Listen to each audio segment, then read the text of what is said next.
રાખીને બેસી છે. મોટા ભાગે આપણે લોકો એવું જાણીએ છીએ કે પવન ફૂંકાયો, ઓઢની ઉડી ગઈ, હોલિકા બળી ગઈ ને પ્રહલાદને કંઈ ના થયું. પણ વાસ્તવમાં એવું નથી. આપણે ત્યાં હોળીનું પૂજન થાય છે અને આપણી વૈદિક સંસ્કૃતિમાં ક્યારે પણ આસુરી તત્વોનું પૂજન નથી થતું. આપણે ત્યાં હંમેશા દૈવી તત્વોની પૂજા થાય છે. હોલિકા અસુર છે તો એની પૂજા કેમ થાય?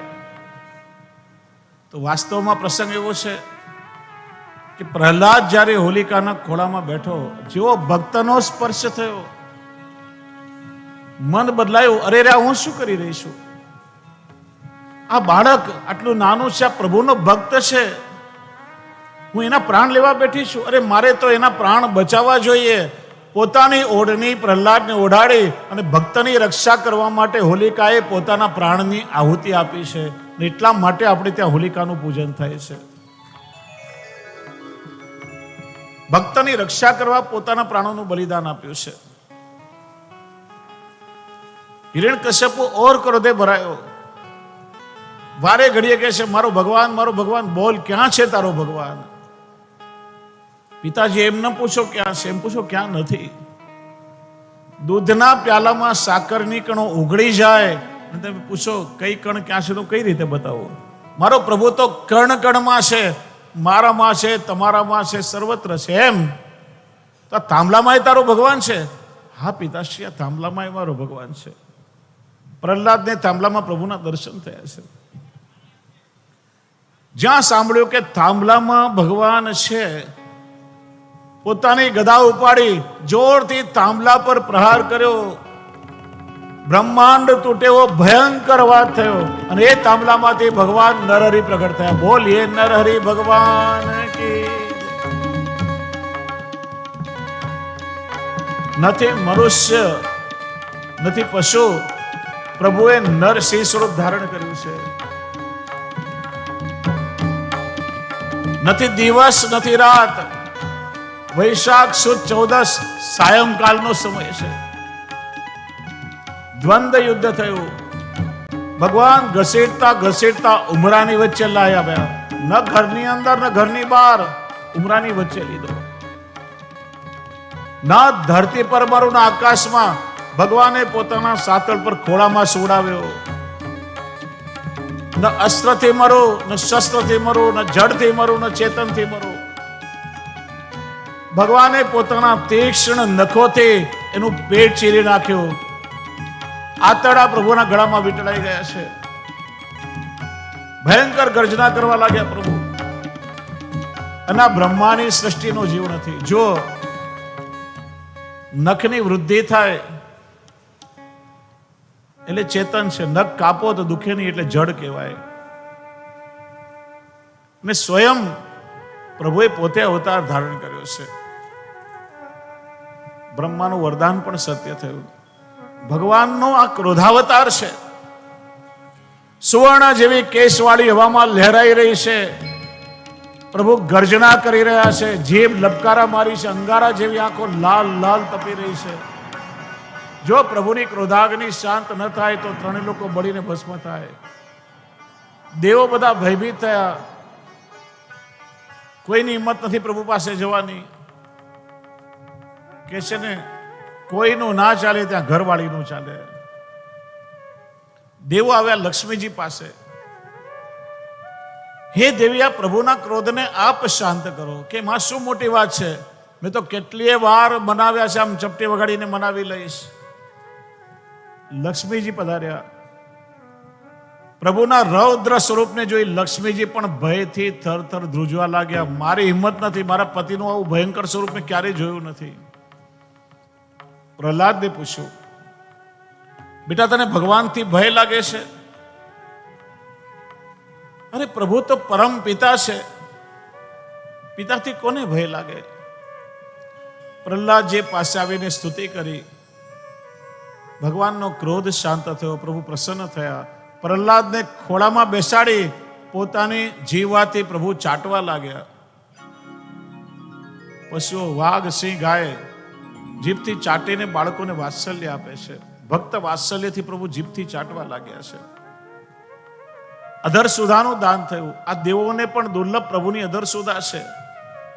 એ પ્રભુનો પુષ્ટિ કાર્ય થયું. એટલે પુષ્ટિ માર્ગમાં નરસિંહ જયંતિના દિવસે આપણે વ્રત રાખીએ છીએ. ઠાકોરજીને પંચામૃત થાય છે.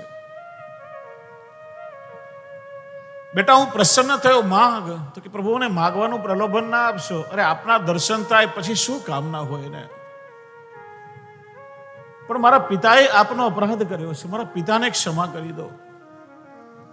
ભગવાને કહ્યું તારા જેવો ભક્ત જે કુળમાં જન્મ્યો તારી 21 પેઢીનો ઉદ્ધાર થઈ જશે. 21 પેઢી એટલે 7 પેઢી પિતૃકુળની, 7 પેઢી માતૃકુળની અને 7 પેઢી સ્વસુરકુળની. ભક્ત ત્રણેયની પેઢીને તારે છે. અને શાસ્ત્ર કહે છે કે જે કુલમાં ભગવાનનો દ્વેષી કે ભગવાનના ભક્તનો દ્વેષી થયો હોય, ધર્મનો જે નિંદક હોય, એની 21 પેઢી ડૂબાડે છે. પિતૃકુળમાંથી પણ એના પિતૃઓ નીકળી પિતૃલોકમાંથી ભૂતલ પર નરકમાં પડે છે. એટલા માટે ક્યારે ઈશ નિંદા એટલે ભગવાનની નિંદા, ધર્મ નિંદા અને આચાર્ય એટલે ગુરુની નિંદા, ત્રણેય બહુ મોટો અપરાધ છે.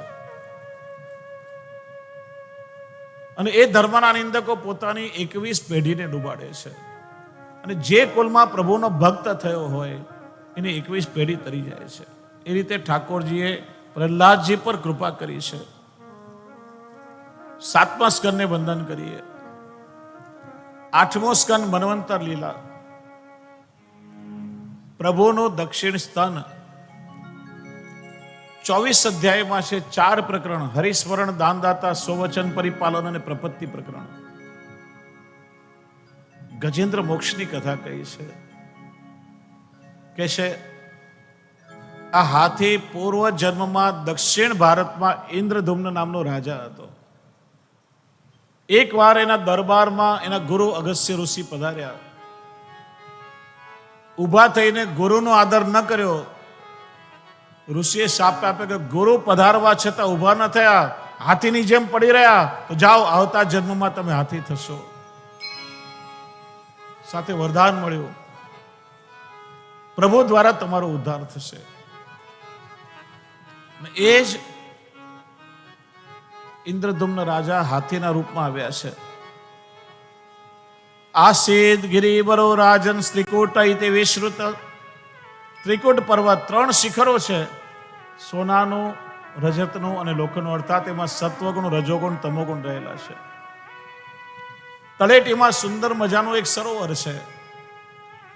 હાથી પરિવારની સાથે ત્યાં છે. પ્રતિદિન જલમાં સ્નાન કરે, પરિવાર સાથે જલ ક્રીડા કરે, આનંદ પ્રમોદ કરે. આ સરોવર સંસારનું સરોવર છે. ગજેન્દ્ર રૂપી જીવ સંસારમાં આવે છે. વિચારે કે બધું જ સુખ મને સંસારમાંથી મળશે, પણ આ સંસારમાં ક્યાંક એનો કાળ પણ સંતાઈને બેઠો છે. એક દિવસ સ્નાન કરીને નીકળતો હતો, ત્યાં કાળરૂપી મગરમચ્છે પગ પકડી લીધો. હાથી વિચારે હમણાં મારા પગના તળિયે આને કચરી નાખો. ગજ અને ગ્રહનું યુદ્ધ શરૂ થયું. કે છે પાણીમાં મગરની તાકાત અનેક ગણી વધી જાય. ધીરે ધીરે હાથીનું બળ ક્ષીણ થવા લાગ્યું. આસપાસ એની હાથણી બાળકો ઉભા હતા, પરિવાર ઉભો હતો, મદદ માટે પોકારવા લાગ્યો. કાળે મને પકડ્યો છે, કોઈ મને બહાર કાઢો, હું પાણીમાં ડૂબી રહ્યો છું. બધા ઉભા રહીને તમાશો જોયા કરે, કોઈ બચાવવા ન આવ્યું. જો હાથીને જ્યાં સુધી શરીરના બળનું અભિમાન હતું, ત્યાં સુધી ભગવાન પ્રગટ થયા નથી.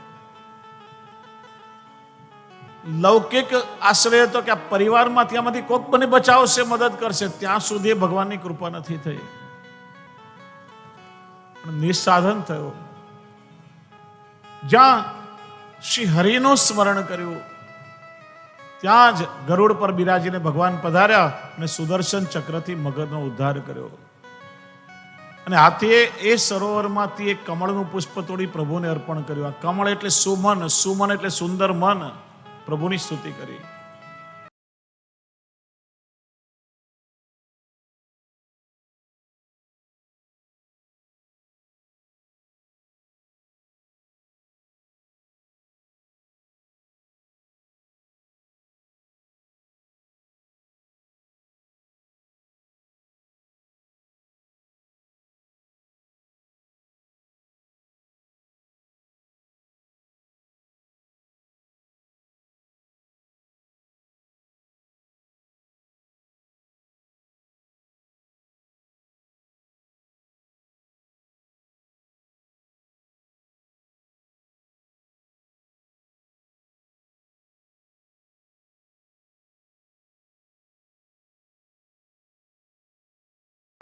મારના જહાજ જે મહાપ્રભુજીના સૂરદાસજી છે સેવક, જેમના 1.25 લાખ પદો છે, એમાં 3 છાપ જોવા. સૂરદાસજી છે સેવક, જેમના 1.25 લાખ પદો છે, એમાં 3 છાપ જોવા મળે છે. સૂરદાસ અથવા સુરતદાસ. ઠાકોરજીએ 25,000 પદો પૂરા કર્યા, એમાં સૂર શ્યામની છાપ છે. અને 10,000 કીર્તન સ્વામીજીએ પૂરા કર્યા, એમાં સૂરજદાસની છાપ છે. બીજા એક બિલ્વમંગલ સૂરદાસ પણ થયા. કેટલાક કીર્તનમાં સૂર કિશોરની છાપ છે, એ સૂરદાસજી જુદા. એક સૂરદાસ મદન મોહન, એ સૂરદાસજી જુદા. આજે મહાપ્રભુજીના સૂરદાસજી, એમના પદો એટલા પ્રચલિત થયા છે, ત્યાર પછી એક એવી પરંપરા શરૂ થઈ ગઈ કે નેત્ર વગરના જે કોઈ દેખાય એ બધા સૂરદાસ કહેવાતા. આજે પણ કોઈને નેત્ર આપણે કે આ સૂરદાસ છે, એટલે આપણે સમકાલીન ઘણા સૂરદાસ છે, બધાના જુદા જુદા પદો છે. એ સમયે હોડ લાગતી હતી, એટલે સૂર કિશોર એ બીજા સૂરદાસજી પણ બહુ સુંદર એમનું પદ છે. જબ લગ ગજબલ અપનો બરત્યો નેક સર્યો નહીં કામ, निर्बल है बलराम पुकारे आए आधे नाम, सुनेरी मैंने निर्बल के बलराम. सुनेरी मैंने निर्बल के बलराम, सुनेरी मैंने निर्बल के बलराम. जब लग गजबल अपनो नेक